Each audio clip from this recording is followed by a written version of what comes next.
जय श्री राधे बंधुओं।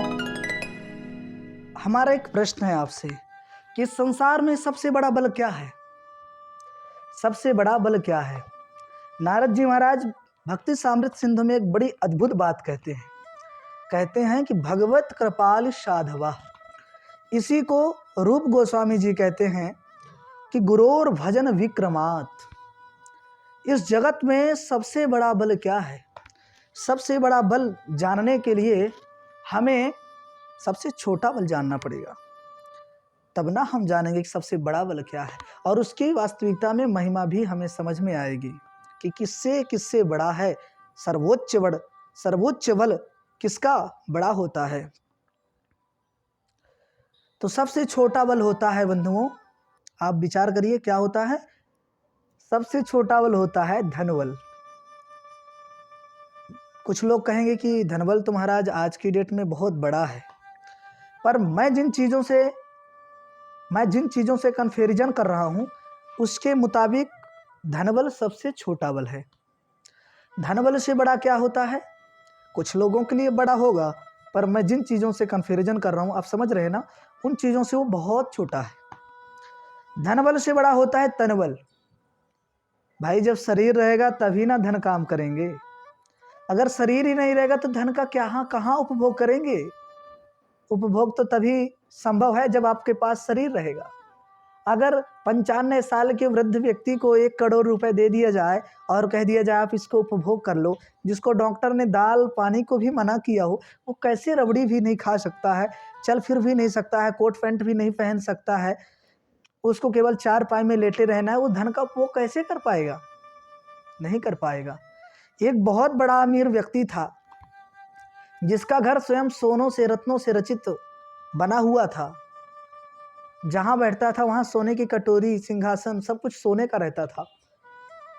एक दिन एक सज्जन व्यक्ति उनके पास जाकर के देखा, कितने बड़े धनवान हैं, इनका रहना सहना तो एक बड़ा अद्भुत होगा, बड़ा सुंदर होगा। और वो अंदर जाकर के देखे तो क्या था कि वो एक कुर्सी में सदैव बैठे रहते थे, न चल सकते थे न फिर सकते थे, केवल बैठे रहते थे। और जो सोने की कटोरियाँ रखी थी ना उनके सामने, उन सोने के कटोरियों में क्या था कि एक में इंग्लिश मीडियम की गोलियाँ थी, एक हेम्योपैथिक, एक आयुर्वेदिक, आदि आदि गोलियाँ रखी हुई थी। एक सोने के गिलास में जल रखा हुआ था। ऐसी स्थिति थी। ऐसा धनवान बनकर के आप क्या करेंगे? जहाँ शरीर ही काम न करता हो, ऐसा धन लेकर क्या करेंगे आप? उनका जीवन केवल बैठने में और सोने में बीत गया। डॉक्टर ने केवल दाल का पानी और उसी में रोटी भिगाकर खाने के लिए बोला है। उनसे अच्छा जीवन तो हमारे तनवान, जो तन को प्राप्त लोग हैं, उनका जीवन उनसे ज़्यादा सुख है। जिनके पास धन है उनसे ज़्यादा सुख तनवाने जिनके पास धन तो नहीं है पर तन है, शरीर है, हष्ट पुष्ट है, वो खूब खाते पीते हैं, खूब घूमते भागते हैं, खूब हंसते मुस्कुराते हैं, उनका जीवन तो अद्भुत है, उनसे लाख गुना अच्छा है धनवान वाले व्यक्तियों से, जो कि धन तो पा गए पर शरीर नहीं पाए हैं। तो आप विचार करके बतलाइए, धन बड़ा है या तन बड़ा है? मेरा मानना है कि धन से ज़्यादा इम्पोर्टेंट शरीर होता है, आपका तन होता है। तो धन से बड़ा होता है प्यारे बंधुओं, धन से बड़ा होता है तन। तन से बड़ा होता है तन से बड़ा होता है बुद्धिबल। जब आपके पास बुद्धि रहेगी तो आप उस बुद्धि से, जैसे चाणक्य देख लीजिए, उनके पास कुछ नहीं था, केवल बुद्धि थी, और बुद्धि से उन्होंने क्या क्या नहीं कर दिया, जो चाहा उन्होंने वो कर दिया। तो तन से भी ज़्यादा इम्पोर्टेंट बुद्धि होती है। बुद्धि विकृत कभी नहीं होने पाए, इसका जरूर ख्याल रखें। आपकी बुद्धि सदैव सदमार्ग पर ही लगी रहे। एक बुद्धिमान व्यक्ति चोरी करता है, वो भी बुद्धिमान होता है क्योंकि वो चोरी करता है, पर एक बुद्धिमान व्यक्ति होता है जो लोगों का साथ देता है, लोगों की रक्षा करता है, वो भी बुद्धिमान होता है। तो आपको विचार करना है कि आपकी बुद्धि कहाँ लगनी चाहिए। आपकी जो बुद्धि है वो सदैव धर्म के कार्यों में लगनी चाहिए, धर्म की रक्षा हेतु लगनी चाहिए, ना कि बुरे कर्मों में लगनी चाहिए, है ना। तो इसलिए बुद्धि तन से भी बड़ी होती है, बुद्धिबल तन बल से ज्यादा बड़ा होता है। तन बल बुद्धिबल से बड़ा होता है मनोबल। मन आपका जो चाहेंगे वो करा सकते हैं मनों से।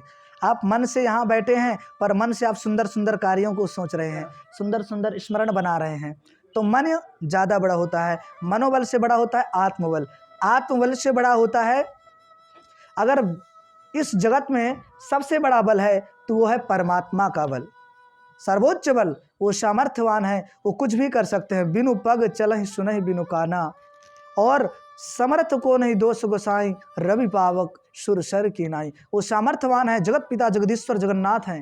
बोले वृंदावन बिहारी लाल की जय।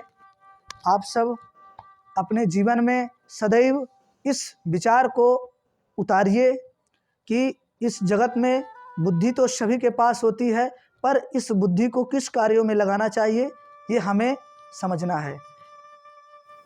जय श्री कृष्णा, जय जय श्री राधे।